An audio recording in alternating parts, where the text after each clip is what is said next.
Assalamualaikum warahmatullahi wabarakatuh. Selamat pagi anak-anak. Bagaimana kabarnya? Alhamdulillah, luar biasa. Allahu Akbar. Mantap. Baik anak-anak, pada hari ini kita akan belajar pelajaran 2, memahami kepribadian Nabi Muhammad SAW, halaman 19.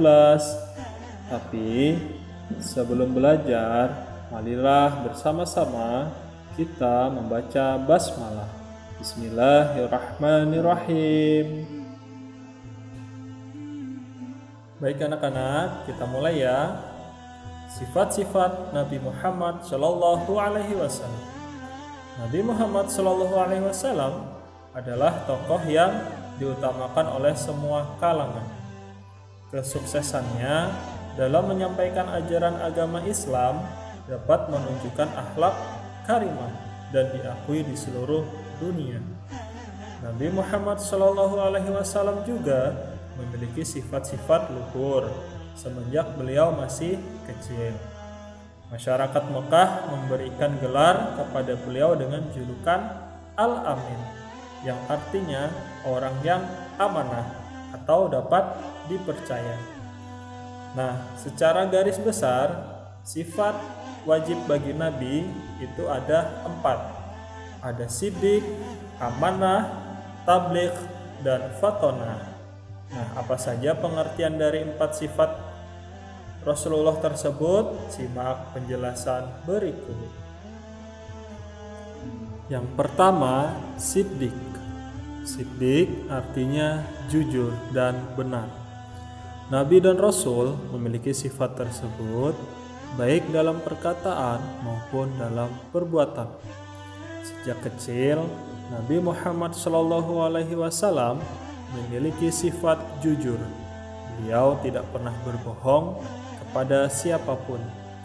Hingga sebelum diangkat menjadi Rasul pun, beliau terbukti sudah dijuluki Al-Amin oleh masyarakat Quraisy. Yang kedua, amanah. Amanah artinya terpercaya. Nabi dan Rasul dapat dipercaya untuk menyampaikan seluruh pesan yang diperintahkan oleh Allah Subhanahu wa Ta'ala tanpa ditambah ataupun dikurangi. Sejak kecil, Nabi Muhammad SAW sudah membiasakan menjaga sifat amanah ini. Beliau tidak pernah berkhianat, apalagi mengingkari janji. Maka dari itu, masyarakat Quraisy banyak yang percaya kepada beliau.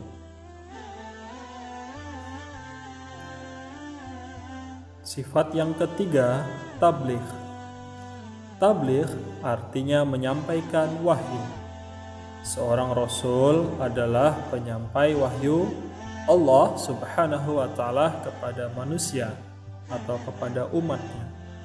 Sekalipun untuk menyampaikannya sangat pahit, bahkan mendapat rintangan berat. Hal ini sesuai dengan firman Allah surat Al-Maidah ayat 67 yang artinya, "Wahai Rasul, sampaikanlah apa yang diturunkan Tuhanmu kepadamu.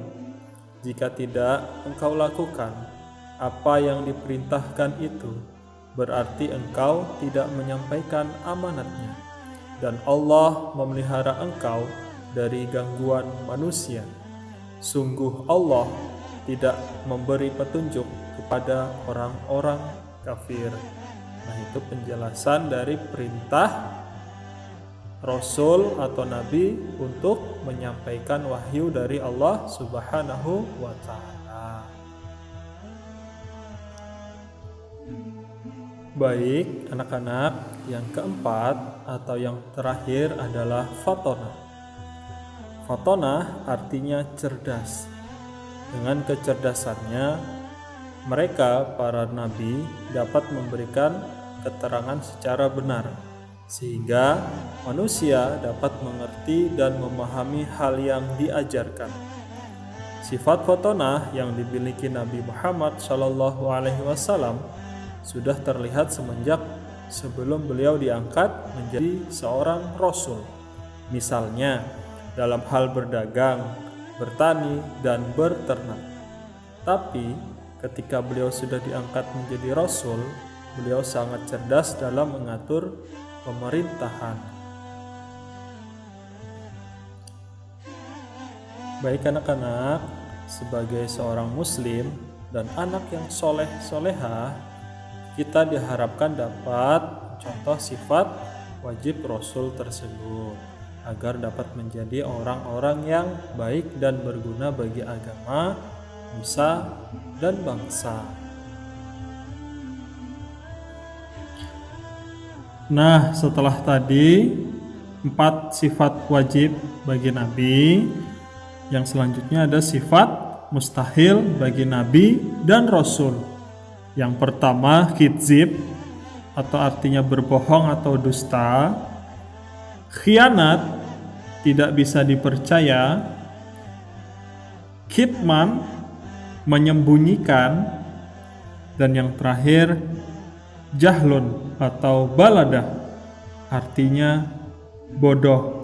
Jadi Nabi dan Rasul mustahil mempunyai 4 sifat ini. Nah anak-anak, untuk tadrib atau pengayaan hari ini, berikan contoh salah satu sifat dari Nabi yang bisa kita terapkan dalam kehidupan sehari-hari. Jadi silahkan kerjakan di buku tulisnya, disimpan dulu tugasnya ya. Nanti nunggu informasi dari Bapak mengenai pengumpulan tugas. Bapak kasih contoh ya. Misalnya ketika kita disuruh oleh orang tua kita untuk beli mie di warung, dikasih uang 10.000, harga mie 5.000, jadi masih ada angsul 5.000. Jadi kita harus berkata jujur kepada orang tua kita bahwa kembaliannya adalah 5.000 dan kita berikan kepada orang tua. Jangan sampai kembaliannya 5.000 rupiah tidak kita kembalikan ke orang tua, berarti kita sudah tidak jujur. Nah itu salah satu contohnya ya. Silahkan dicari contoh yang lain. Nah baik, jika ada pertanyaan silahkan tulis di kolom komentar. Kita akhiri dengan bersama-sama membaca hamdalah. Alhamdulillahirabbil alamin. Assalamualaikum warahmatullahi wabarakatuh.